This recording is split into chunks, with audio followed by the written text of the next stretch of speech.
back sa ating channel na It's a Trap. So tagal-tagal din ako hindi nakapag video at hindi nakapag-update dito sa growing area dahil na-busy tayo sa pag-aalaga ng stingless bee. At hindi tungkol sa stingless bee ang aking itatopic ngayon, huwag kayong mag-alala dun sa mga subscriber natin ng carnivorous plant. Ang ating itatopic ay paano i-harvest yung Venus flytrap seeds. Then after that, kung paano itanim. Kasi marami rin nagtatanong at wala rin akong maisend.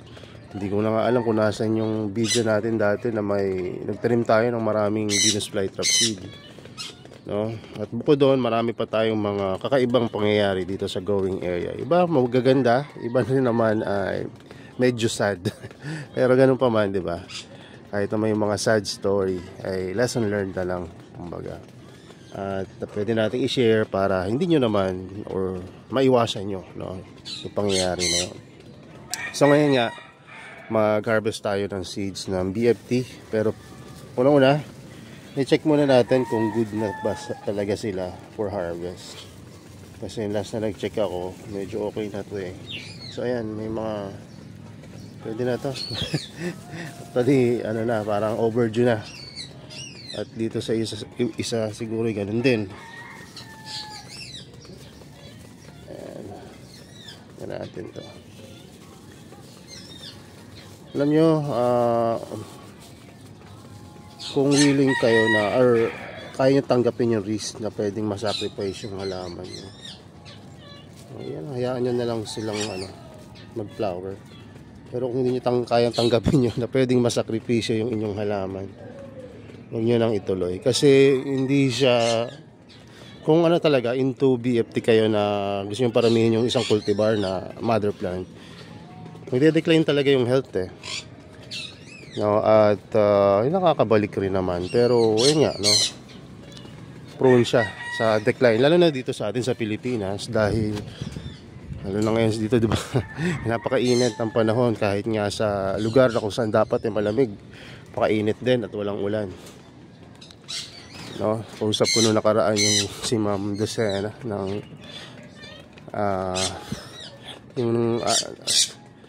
The Dozen, ayan. Sila yung titinda ng mga live sphagnums, no? Kung pwede kayong bumili sa kanila. Hanggang ngayon daw hindi na ulan. So, diba? Parang isipin nyo pa lang doon sa may mga time na ganong pangyayari, medyo mahirap talaga na i-maintain yung mga plants natin ng ganong sitwasyon. Kaya nga ako nagpa-install na rin ako ng reverse osmosis. At nung i-measure ko kanina yung tubig, mababa na. So ayan, igupitin na natin. Pag magugupit kayo ng stalk ng flower, make sure na hindi nyo isagad ng gusto. Kasi sabi nila, kapag sinagad mo ng gusto yung stalk, na paaring pagsimulan nyo ng rat dahil sugat nga ng halaman yun. So mabubulok yung inyong halaman. So putulin na natin, huwag na natin patagalan. Wala pang talas ng ating So wait lang, ayusin natin yung pagputol. Dito tayo sa ayun. At kinagat pa nga siya ni Adentate. So ilagay muna natin to dito sa loob. Ayan, tapos putulin na rin natin tong isa. Ang dami nag-decline na health ng BFT dito. Pabayaan ko talaga. Actually may mga namatay rin, mga common and rare. Pero ganun pa man, ganun talaga. Dahan-dahanin na lang nating ibalik yung cultivar. Pwede naman tayong mag-acquire ulit. Pero hindi ko na tulad dati na bultuhan yung marami. Isa-isa na lang kasi hindi natin alam yung panahon kung gaano magtatagal tong El Nino dito sa atin sa Pilipinas, no? So hindi sa wala akong tubig, may tubig na tayo ngayon, may reverse osmosis system na nga, diba? Pero yung init ba na kahit na mga matatagal na BFT dito ay nahihirapan. Pakita ko sa inyo bago natin itanim itong mga or harvest itong mga. Ang tanging nakasurvive dito sa tag-init sa amin ay karamihan yung mga matatagal na, lalo na yung mga seed grown. Ayan, kaya nga nahisipan kong i-harvest yung mga seed grown natin ngayon. So mga seed grown, ayos na ayos sila. Pero yung mga kararating pa lang dito na hindi pa ganun katagal, decline talaga ang health nila. At sabihin ko sa inyo, talagang sa panahon ngayon kailangan yung magdilig daily. At nakapagtataka nga, may mga ibang halaman, carnivorous plant dito na in-expect ko na mamamatay sa sobrang init. Sila pa yung lumaki. Update natin yan sa mga susunod na video. Excited rin ako pakita sa inyo, napakaganda nila ngayon. So ayun yung mas magandang i-collect natin kung ako sa inyo, kasi maganda rin naman sila, carnivorous plant rin. So ayun, eto pala, meron pa tayong hindi na-harvest. Harvest na rin natin ito. Para wala namang plastic dito. Ayan, nilagyan ko kasi ng plastic eh. Ewan ko kung kung nag-seed to. Kasi alanganin yung mother plant ito eh. Tingnan natin. So ngayon harvest natin sila. Meron akong hindi ganun kalinis na nalagyanan dito. Reason is tatarin ko rin naman. Kaya hindi na ako naghanap ng... Pero kung i-store nyo na matagal, yung malinis yung paglagay nyo. So para hindi rin masayang. Oops. Kailangan natin itong music ng cellphone. Ayan. So ilagay na natin to dito. Mas maganda yung kitang-kita eh. Wait lang, ano parang lalagyan na light or solid color. Pwede natin pagpatungan ng mga seeds, kasi iilan na lang to, baka mapurnada pa. At hindi ko rin pala alam kung viable yung seeds, kasi yun nga, na El Nino tayo. Na El Nino tayo. So dito siguro. Ayan. Tapos ngayon pala nag-start na tayo mag-acclimate ng mga sphagnums. Ngayon lang isa sa dahilan na naisip ko na medyo kung challenging na dati ang pag-aalaga ng carnivorous plant, mas challenging pa ngayon. Hindi ko alam kung ito yung magiging daan para tumaas yung value ng carnivorous plant sa panahon ngayon, or ito yung maging dahilan para mag-decline yung value dahil kukunti na yung mga nag-aalaga dahil sa hirap nga ng pag-aalaga. Pero I think may plano naman ng Panginoon sa lahat ng mga pangyayari, diba? All things work together for good. So tingnan natin kung anong meron, kung ano man mangyari, mag-decline or tumaas, hindi naman natin i-quit yung pagka-carnivorous plant. Maaring mabawasan yung mga for sale natin, pero babalik rin yun dahil unti-unti na natin kukolektahin yung mga nawala. Oops. So ito pa lang, dito natin ipatong yung gimbal. Yung pala sa mga nanonood dito sa YouTube channel natin, kahit na hindi naman tayo ganun karami, pagpasensyahan nyo na yung inyo pong cameraman, dahil ako rin nag-edit na ito, ako rin yung cameraman, ako rin yung sasalita, so pagpasensyahan nyo na. At saka yung gulo o galaw ng camera, pasensyahan nyo na rin, kasi hindi naman tayo professional videographer. Ayan. So tingnan natin kung paano natin ito ma-harvest. Much better kung mag-gloves kayo, pero hindi ako nakapag-prepare ng gloves. Actually naubos eh. Nag-medical mission, dinala ko yung gloves, hindi ko na nakuha pabalik. Kaya anya na, mura lang naman yun. So unahin na natin tong sabihin nating alanganin kung may mabubuo bang seeds dito sa alanganin na flower na to. Alanganin meaning maliit yung halaman, iilan lang yung flower. Pinolinate naman natin sa abot ng ating makakaya. Pero tingnan natin kung nagbigay siya kahit ilang seeds. Ito, wag nyo itapon yung pinang cover nyo ng flower kasi baka nahulog na din yung ibang seeds. So ngayon tingnan natin to. Ayan. Sa tingin ko walang nabuo po dito. So pag alanganin yung flower, wag nyo nang patuloy, ay yung halaman, wag nyo nang tuloy kasi possible na hindi rin magbigay ng hindi rin magbigay ng seeds. Ayan. Alam nyo yung ano, yung adentate ba? Ay hindi, yung cup trap pala. Hindi cup trap. Tingnan ka. Ito, panel trap pala. Ayan, panel trap. Yung panel trap, medyo okay rin naman siya, no? Healthy. Pero nung flower siya, naging healthy at possible pang matuluyan. No, tapos hindi nagbigay ng ano, hindi nagbigay ng seeds. Ito 'yun, si panel trap. Ay hindi, ito pala yung ano, ito yung wait lang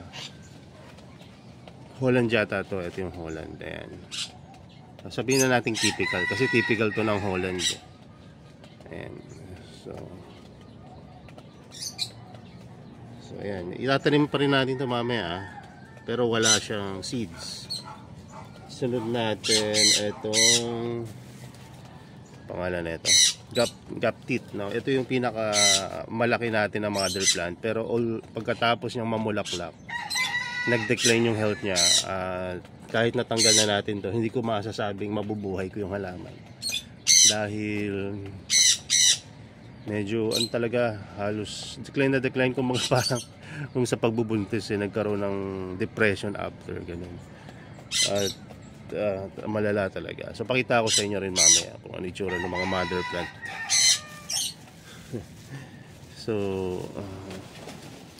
masalimuot kaya yung mga nagsasabi na gusto nilang bilhin yung seed, hindi ko talaga masabi sa kanila na wala namang masyadong nabuo. At kung may mabuo man ng mga seeds, wala akong planong ibenta na kasi ngayon wala akong planong ibenta kasi nga wala naman ako masyadong na harvest. So ang gagawin ko para maging worth it yung pagko-cross ko, kung meron man mabuo, itatanim ko na lang. No? So ayan.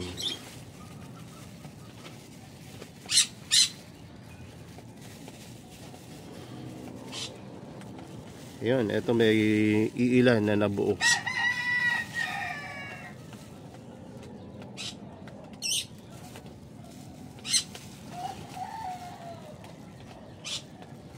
Siguro susunod babawasan ko yung flower para hindi, kasi ang daming flower na ito kaya ilan lang yung nabuo. So may nabuo dito na I think isa or dalawa, hindi ko pa nabubuksan naman tong ibang mga flower pero ito may naka-open na may seeds. So dyan pa lang makakakuha na siguro tayo ng 2, 4, 5 mga 10 seeds. So worth it ba? Siguro pag dahil nga successful cross to, I think worth it naman. Kasi kung mabuo to na gap teeth tapos red cultivar, 'di ba? Magandang klase rin. At actually nilagyan ko rin to ng pollen ng ibang mga like yung panel trap, 'di ba? So tingnan natin kung anong magiging labas nito pagka tumubo. Pagka seeds naman, kumbaga dinadagdagan mo lang sila ng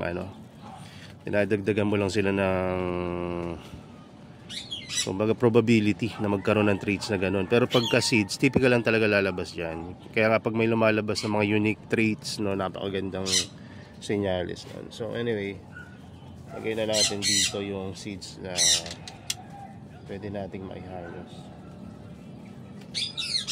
Ayan, nilagay muna natin doon. So ngayon, ito yung pinakahuli at pinakagusto kong maging successful kasi ito ay red cultivar. Sa tagal-tagal kong pag-aalaga at pagdedelve o yung buhay natin bilang hobbyist, no? sa online. No, bihira ako makita ng red cultivar na kumbaga nagkaroon ng successful cross. Ayan. Dito sa Pilipinas. Pero sa ibang bansa ito, normal na lang sa kanilang kasi maganda yung klima nila doon. Ito ay cross mother na tayo, red moon trap. Tapos yun, lahat ng nandiyan na pollen inilagay ko rin dito. Kaya hopefully mamatay man yung ibang mother plant, no, makapag-produce to ng mga unique traits. Ayan. So kung kanina halos isa or dalawa lang na flower yung nagkaroon ng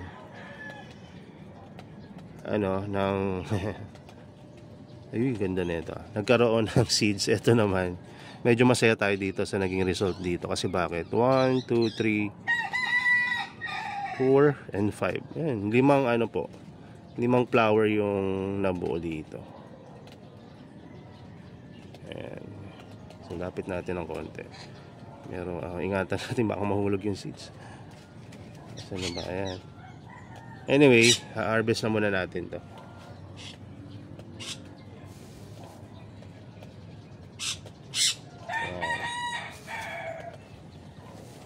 So takpan, no? Takpan muna natin kasi may gagawin muna tayo. Itong seeds makapaghihintay ito. Pero itong mga stalk mas maganda kung maitanim nyo na agad. So pag nagtatanim daw ng stalk, no, pwedeng pagputol-putulin. Kaya ganun gagawin natin. Hindi ganun ka hindi ganun ka ano ba to? Ayan, hindi ganun ka ikli yung gagawin natin para mas mataas yung chance na mabuhay. Ayan. At ngayon tanim natin sila. Ay, alam ko na, itanim natin sila kasama ng mga seeds para hindi tayo mainip sa paghihintay sa seeds. Ayan, tanim natin kasama ng mga seeds. Lagay muna natin dito. Ang mahalaga rin pala, no, sa cuttings, any cuttings, carnivorous plant or hindi, huwag nyo kakalimutan yung side na kung saan ayun yung itatanim nyo, no? Yung i-contact nyo sa medium or sa lupa. Kasi kung mabaliktad dyan, tutubo dyan sa ibabaw, di ba? Maaaring tumubo pa rin, no? May chance pa rin talaga na tumubo, pero mababa at hindi siya, ewan ko in my experience, hindi siya ganun ka-ideal na patubuin mo sa ibabaw yung ugat. No, pero nangyayari yun, nakapagpatubo ko ng may ugat sa taas. No, pero malamang sa hindi mamamatay yun. Nangyayari lang na tumutubo pa rin kahit baliktad kapag ka nasa humidity setup siya at medyo malamig at walang masyadong sunlight. Ayan. So pag-usapan natin yung mga cuttings natin sa susunod. Medyo mahaba-habang topic yan. So anyway, magkahanda muna ako ng medium. Siguro hindi ko muna i-record para hindi tayo matagalan sa yung mga kumbaga yung etong video na to hindi ganun kahaba. So wait lang nakapag-prepare na ako ng perlite and sphagnum moss. Yung sphagnum moss na ginamit ko hindi ako kumuha sa luma kasi nga gusto ko na walang tutubong damo kasi kung lumang medium yung gagamitin ko, may mga seeds na doon ng mga ligaw na halaman dito tulad ng mga nakikita niya dyan. So samantalang etong bagong sphagnum moss, may tumubo man dito, hindi ganun karami kasi galing rin to sa wild sa kila Ma'am Dozens. Ayan. So ngayon haluin natin. Mas marami pala yung perlite na nilagay ko kasi bala ko pa rin tong lagyan ng toppings right after na magamit natin as medium. Gagamitin naman nating paso ay yung wait lang, kunin natin ito yung gagamitin natin na planter. So haluin muna natin ng gusto tong medium. Pag gumagamit kayo ng medium na medyo fresh pa, galing to sa live although pinatuyo ko na to, may chance pa rin to na tumubo unless pinakuluan nyo, sobrang baba na chance na mabuhay pa to. So ayan,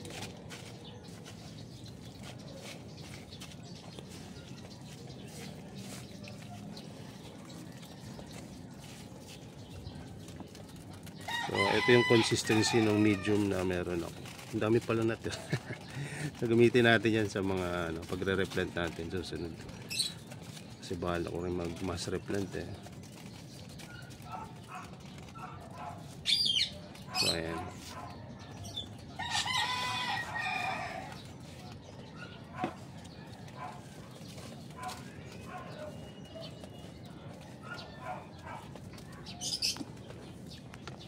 So ayan, kung nakikita niyo yan, ganyan lang yung medium na gamitin natin. Isip ko nga kung lalagyan ko pa ng toppings. Mas maganda kung may toppings to eh. Nipisan na lang natin. Kasi pag masyadong makapal, maaring maging disadvantage natin yon. Kasi masyadong magiging basa lagi yung medium.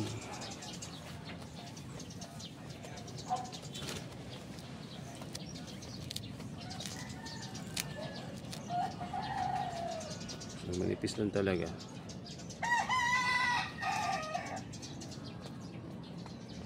So, enough na yung medium na live na to sa ibabaw.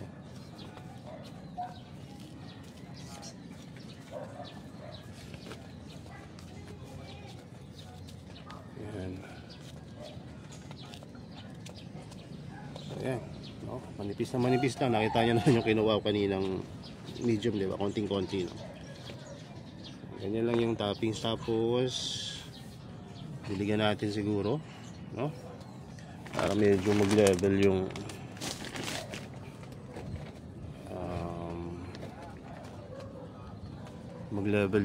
yung medium.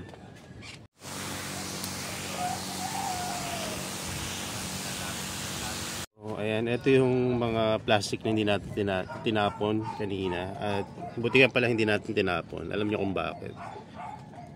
Ayan, merong mga may ilan. Oops. May ilan na mga buto na lumagpak na dito. So ito. Ayan ang itsura ng DFT seed. Ayan. Diba? Kita natin para walang masyadong maluloko na Kasi ang daming mga naluloko na sa pagbili ng seeds online. 20 pesos, 10 pesos sa makakakita. Yung pala chia seeds lang. Kung chia seeds lang ang kailangan nyo, punta kayo sa bahay, bibigyan ko kayo.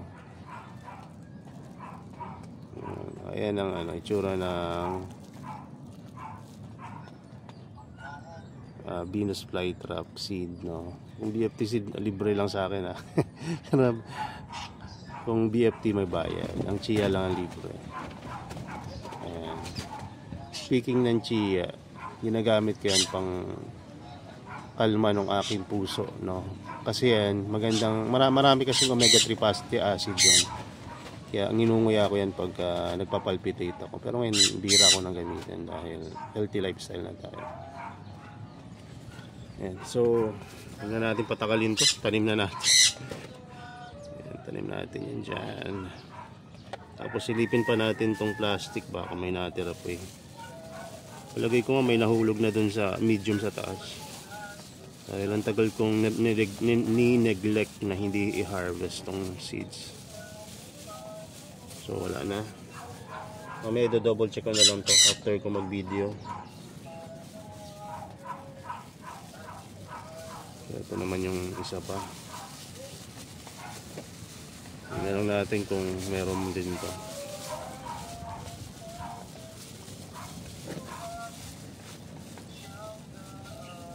Parang wala.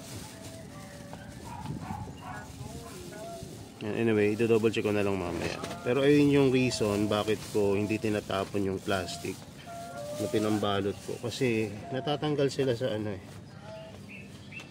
sa flower pods ba tawag yan, seed pods. Ayan. So ayun yung seeds ng BFT.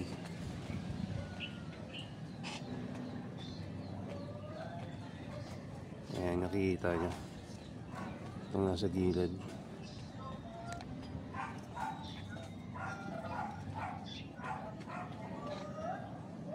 Ngayon lang ako mag-harvest ng seeds ng BFT sa talang buhay ko na ako yung nag-produce. Kaya nakakatuwa. Unang try ko kasi ito, nag-failed ako kaya di ko na inulat.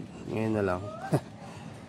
So ayan, medyo i-wiggle-wiggle dance nyo lang yan.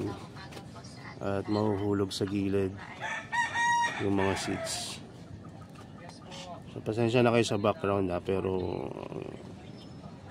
araw-araw kasi yung ginagawa natin. Ano yan devotional online. Maganda sa isang araw pag na-busy tayo kasi nang dire-diretso, alas din na natin maisipan mag-pray man lang. Kaya maganda nag-devotional daw kahit papaano.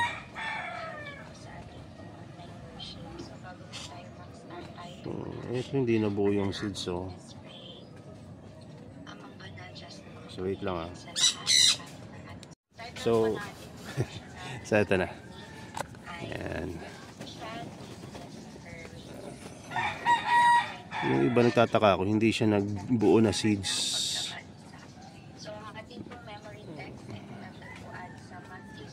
So, lahat ng seed pods i-ano na natin, i-harvest na natin to.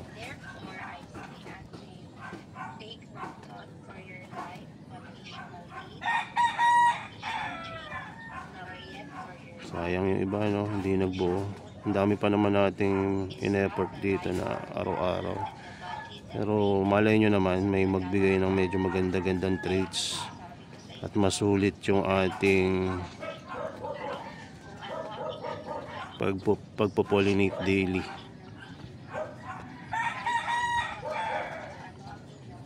Actually, may tumubo lang na isa dito eh. Okay na sa akin eh. Pero kung marami, mas maganda.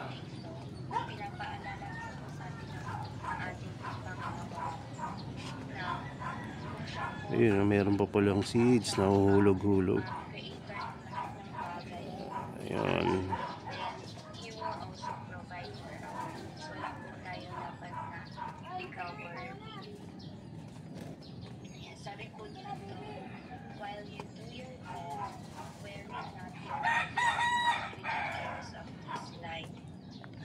Yung sunod, ito namang isa.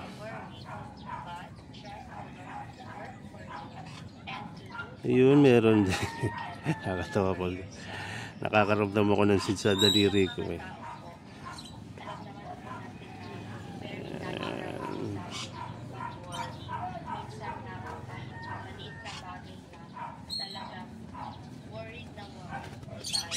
I-share ko lang sa inyo yung yung pag-beekeeping ko ngayon.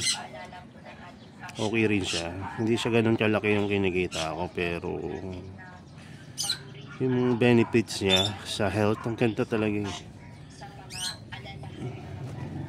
Kahit mag-alaga tayo lahat siguro nito, kahit walang kumita sa atin sa pag-aalaga ng bee, okay lang. Basta't ma-receive lang ng lahat yung benefits doon, yung health benefits.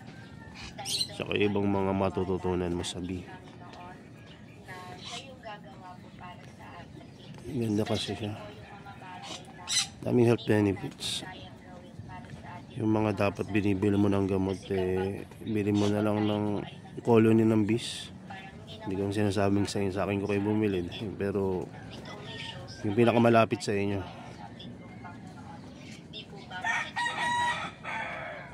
Kung alam naman po natin na malakas yung bakunan. So if we journey ng God, if we have a deeper relationship sa ating pong Panginoon, tayo po ay magtitiwala sa Kanya. So ako po dati, kapag sa church, talaga po worried po ako kung kaya ko bang gawin yun, kung magagawa ko po ba yun ng tama, kasi parang Yan. alam ko lang So ewan ko kung may makaharvest pa ako dito pero parang wala na. Tabi lang muna natin tong flower stock na to. May nahulog pa rin wait lang. Isang message pa doon, hindi ko nakita kanina. So check ko ito mamaya, double check natin. May nanguhulog pa rin. Ayan, ingat kayo pagka itatapon nyo na yung seed pods kasi baka may seed pa pala dun. Yun, may nanguhulog pa rin. So, ang ating pong Panginoon ay makatarungan at matuwid po na Diyos. Kaya, iba po parang nararapat lang na Ito, marami-rami rin to. kapag tayo daw po ay nagreklamo. So, ayan. Bago natin simutin yan, tanim na muna natin itong mga seeds na nakuha natin. Sabi nga po ni Tito Fred So ayan, ganyan karami yung seeds na na-harvest natin. na Hindi ko nabibilangin pero more or less sa 30 to 50 seeds siguro to. decision na meron tayo. So tanim natin. Kasi simutin ko pa rin ito mamaya itong mga iba. Paman po, ipanalangin po natin sa Panginoon. At makakaasa po tayo na i-guide po tayo ng Panginoon. At hindi niya po tayo pababayaan. So, hindi man So gusto ko i-spread equally kaya ilagay ko natin dito. makakaasa po tayo na ipagkakaloon Tapos yung best balik muna natin itong mga seed pods dito. Malay nyo may makuha pa tayo dito mamaya. when the Holy Spirit comes. There will be no So ayan. and murmur. Because Ito yung mga seeds. we do not have everything we want. Rather, we will thank God for Tanim na natin. Ayan, tanim na natin. and this is a blessing that brings all other blessings in its train. Alam nyo, pagpapatubo ng Venus flytrap seed, akala nyo madali. Isa to sa mga pinakamahirap na isa sa mga pinakamahirap na gawain sa pagka-carnivorous plant. Sinasabi ko to dahil nakabili na ako ng seeds dati at nakapagpatubo na rin ako. Hindi nyo masasabi kahit mag-germinate yan ngayon, hindi nyo masasabi kung kaya ninyong buhayin yan hanggat lumaki. Kaya huwag masyadong magpa-kampante at maraming mga kakaharaping mga challenges to, itong seeds na to. Pero yung challenges na yan ay yung magiging strength niya sa huli pagka napalaki nyo siya, kasi matibay siya kumpara sa ibang Venus flytrap na gawa sa laboratorio. Ayan. So nakatanim na, didiligan na natin, no?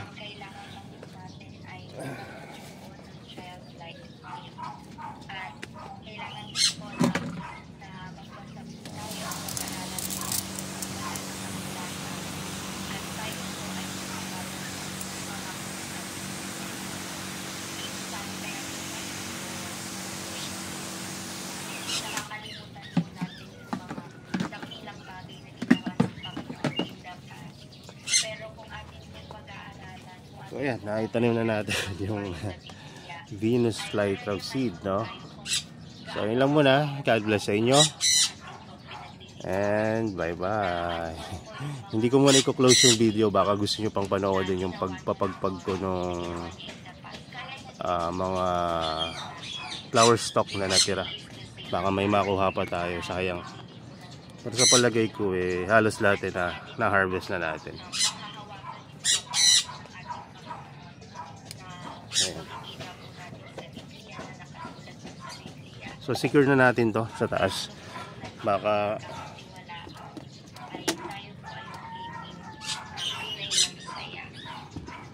kasi tumaob pa, diba? Mas magandang yan na siya. So nilagay ko pala siya sa medyo humid na lugar. Ayan, kung saan pinapatubo ko yung mga sensitive na halaman. Ayan. Anyway, gawin na natin to ang pagsisimot, kung may masisimot pa. Ay, may nakalimutan tayong gawin dun pala. Sorry ha. May nakalimutan tayong gawin dun sa mga seeds, yung taniman. Diba nag-promise ako sa inyo itatanim ko rin to sa gilid. Tanim natin.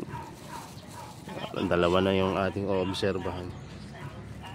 At ibinigay ang kanyang buhay para tayo po ay magkaroon ng buhay na walang hanggan. Ngayon medyo Nais niya po na magkaroon po bawat atmosphere of heaven upang so okay na siguro yan, hindi masyadong lubog kasi alam niya kung bakit.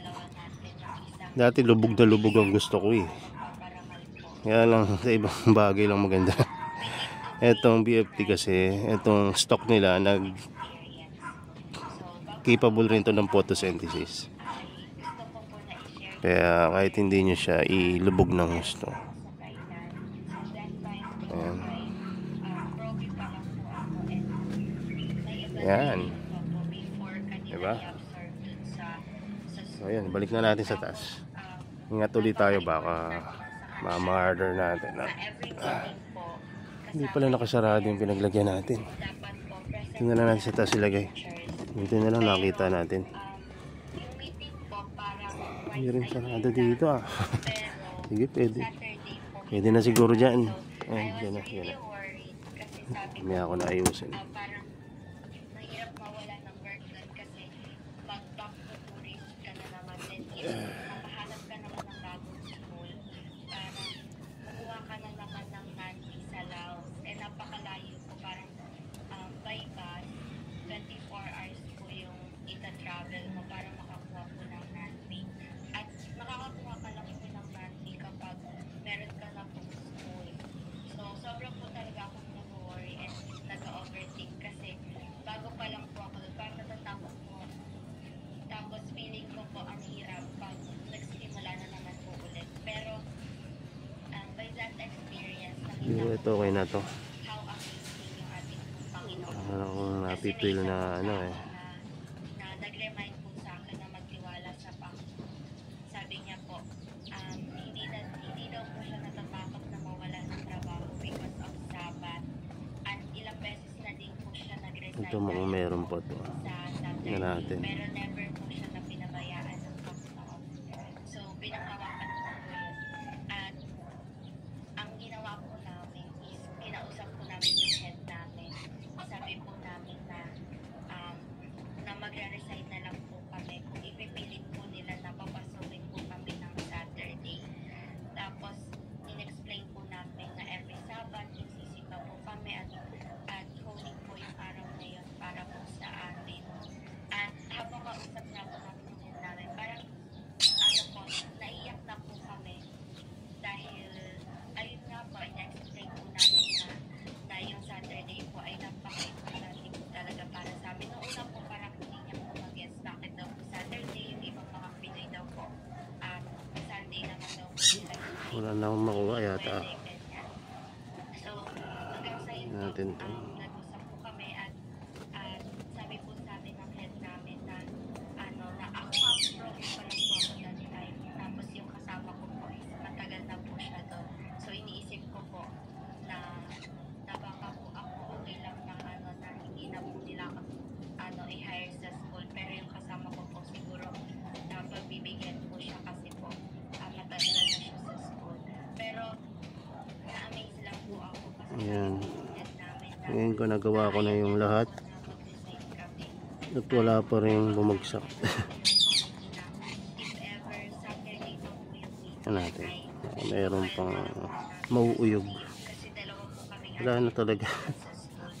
And So ayun lang talaga yung seeds na na-harvest natin. totoo po talaga na kapag nagtiwala ka sa Panginoon Anyway. at kapag So ito naman tingnan natin ngayon. bagay ay hindi ka niya Itong mga plastic. kailangan mo lang ipagkatiwala sa Panginoon lahat. At alam niyo po mga kapatid, ngayon po sa school ay 4 na po kami Adventist. From that experience na hindi ka na po na mag-resign na po kami. Ngayon po, 4 na po kami na Adventist sa school. So, napaka-ano po ng Ayan, wala na. kaya po ito pong devotional po natin ngayon. Pinapaalala po sa atin po na patuloy po tayo na magtiwala sa Panginoon at ipagkatiwala po natin sa Kanya lahat sa ating buhay. Hindi po natin kailangan ng mag-work, hindi po natin kailangan mag-worry kung ano yung kakainin natin, kung ano yung sasawag natin kasi hindi po po guys Wala na rin to. Hindi na po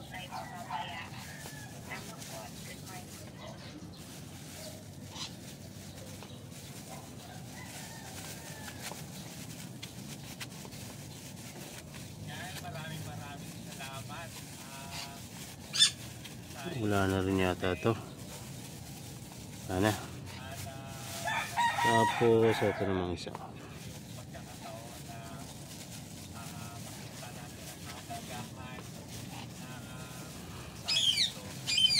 Wala na rin talaga to.